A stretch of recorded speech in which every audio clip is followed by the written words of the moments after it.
What's going on, Washington Commanders Nation? It's your boy Rio Robinson back with the latest and greatest on the Rambling with Rio YouTube channel, where we ramble about the Washington Commanders. Today is Monday, February 27th, the penultimate day of February and the start of NFL Draft Combine week. You heard me correctly. It is the week of the Draft Combine. It is like Christmas for us fans that obsess over every aspect of the draft process, and I will be watching every second of the Draft Combine coming up this week. And we're about less than 2 months from the actual NFL draft coming up on April 27th. And it is Mock Draft Monday on the channel. Make sure you give your boy a like, comment, and subscribe. Subscribe to the channel. We're on our way towards 7,000 on our goal towards 10,000. So make sure you smash that like button. Make sure you smash that subscribe button and click the bell for notifications whenever I post.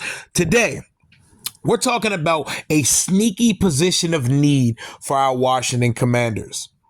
I know we need offensive line help. I know we need help at the cornerback position. We can also use some help at the linebacker position because Jamin is pretty lonely in that room. But today I'm talking about a position that fans, for the most part, will not say is a need because they like the guy there, but I'd rather love the guy there than just like the guy there. And I think Ashburn syndrome comes to play a part because I'm talking about the tight end position. I like the young depth we have. John Bates is a balanced but more blocking tight end too. Cole Turner is a receiving threat that we took in the 5th round last year, who lit it up in training camp, got hurt, and never saw the light of day really during the season and never got his footing under him. And then Armani Rogers, an undrafted guy, quarterback change of position guy, just like Logan Thomas, who showed us some things. He's a little raw as well, but he showed us some promise, and he showed a rapport with the starting quarterback last year before also getting injured.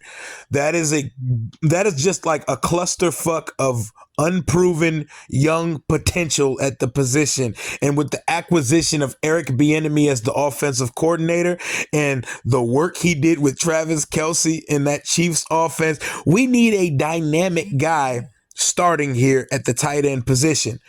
Our starter, Logan Thomas, like the guy, beautiful family, good guy, great in the community. Never thought he was a good tight end. He had 1 year of production in his 7 years in the NFL. 1 year as a productive tight end in the NFL out of 7. And that came in 2020 when we signed him here with no expectations. Ron had expectations because he wanted to prove the world wrong as to why he made Logan Thomas a priority signing in 2020. He lit it up, over 70 catches, over 700 yards, 7 touchdowns, but he did that in an offense where the number 2 and 3 receivers were Steven Sims Jr. and Dontrell Inman. So bottom of the barrel, Drek, insurance salesman playing wide receiver next to Terry is why Logan Thomas got so many targets and so many catches in 2020. Doesn't take back the production. He balled, but he tore his ACL in 2021. And he was hampered by that injury and dragging that leg around for a lot of 2022. And his production ended up falling to around 30 catches for 339 yards and 1 touchdown. 300 yards and 1 touchdown from the starting tight end in an Eric Bieniemy West Coast offense. That's not going to work for me, man. I need someone dynamic there. And this offseason, there are a litany of options at the tight end position for this team. You want to go the free agent route and not have to depend on a rookie to be the savior at the position? Then sure. The free agent class has a lot to pick from. You could pick from the top of the shelf options, as Dalton Schultz is available. Dallas's tight end who got the franchise tag last year. It's going to cost you a pretty penny, 14, 15 million a year. It's going to cost you that to get him, but he's on the market. Mike Gesicki, Miami Dolphins, he's on the market. Evan Ingram, Jacksonville Jaguars, who had a breakout season. His problem in New York, he was all athleticism and no hands. He got to Jacksonville and discovered he could catch the ball. Maybe he got LASIK or something because all of a sudden the ball was hitting his hands all the time. He had a great breakout season for over 70 catches, 700 yards, 5 touchdowns. He balled out this year. There's no shortage of dynamic tight end options in free agency, but today we're talking about the draft. And my favorite tight end in this class is not being talked about enough, but he's going to get talked about much more as this process grows nearer to April 27th. Everybody loves Baby Gronk out of Notre Dame, Michael Mayer. And there's a lot of things to love about the guy, but the tight end one, the guy, the apple of my eye of this draft class, my draft crush of this draft class is Mr. Dalton Kincaid, the tight end out of Utah. You know, the one who led the nation in tight end catches, tight end yards. That guy. You know, the guy who had 138 targets in college has 2 drops. That guy. The guy Lance Zierlein and Daniel Jeremiah call an upgraded Zach Ertz coming out of college. That guy. Need that on my offense. Need it. Dalton Kincaid, Utah. If you have not checked them out yet, check him out. We have Eric Bieniemy running the show here now. A dynamic tight end unlocks this offense. We have a run game. Maybe I was going to say just Brian Robinson, but maybe Eric Bieniemy figures out the mystery of how to use Antonio Gibson, because nobody solved that shit in 3 years yet. But we have a 2-headed monster, and I'm sure they're going to add a utility scat back or something of the sort to add to the mix, because running backs catching passes is a focal point in the West Coast offense. But tight end unlocks this offense. We got Terry on one side. We got Jahan Dotson on one side. And we got Curtis Samuel in the slot, on the outside, in the back. We got Curtis Samuel everywhere as the Deebo Samuel of this offense, if you will. A dynamic tight end changes everything for this offense. Hear me out, because I know we need help on the offensive line. I know we need help at the cornerback position. But can we turn down a talent of this magnitude to take like the 3rd best tackle at pick 16 or the 2nd best cornerback? Also, Ron doesn't draft cornerbacks in the 1st round. He is now 12 years into coaching in his NFL career.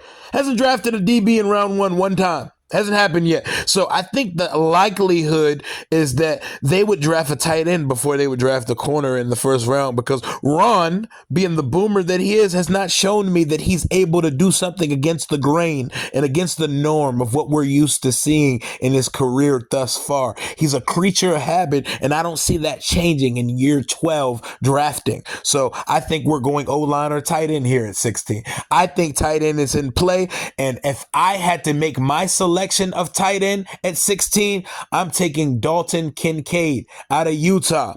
This is a guy who did not even play football till his senior year of high school. Basketball player. And you know, the basketball player turned the football player concept. That is like the pipeline for being a good NFL tight end. A lot of NFL tight ends have that basketball player to football player transformation.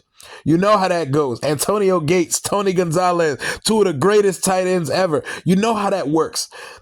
When you come from being a basketball player, you just have fluid athleticism. And when you watch Dalton Kincaid, he's as fluid as it gets coming out of his routes, breaking off his routes, stemming his routes. Natural hands. The guy has a feel for the game, and he's only been playing the game for about 4 years. 23 years old. Is he a little bit older coming in? Yes. He's a tight end? No, he's not a quarterback. I hear people okay with drafting Hendon Hooker in the later round. If you're okay drafting Hendon Hooker, who's going to play his first snap as a 26-year-old rookie quarterback, you're okay with Dalton Kincaid being a 23-year-old tight end. He's a baller. He comes in, starts from day one, is your tight end 1, and your offense literally has the cherry on top. All it needs to do is protect its quarterback better. I also think better quarterback play makes the line look better and masks the deficiency of the line too. And Sam Howell, or whoever it's going to be, I think Sam Howell's a significant upgrade from what we saw last year from Taylor Heineke and Carson Wentz.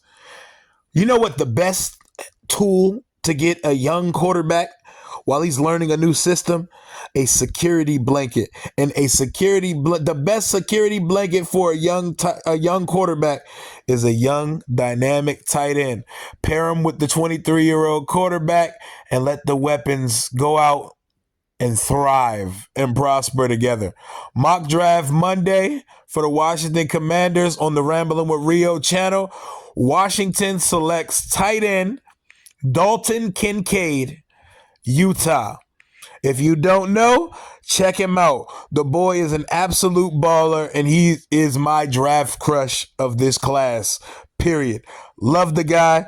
Love to hear y'all opinions of what we should be doing at 16. I know it's a need game, but certain talent cannot be left on the board.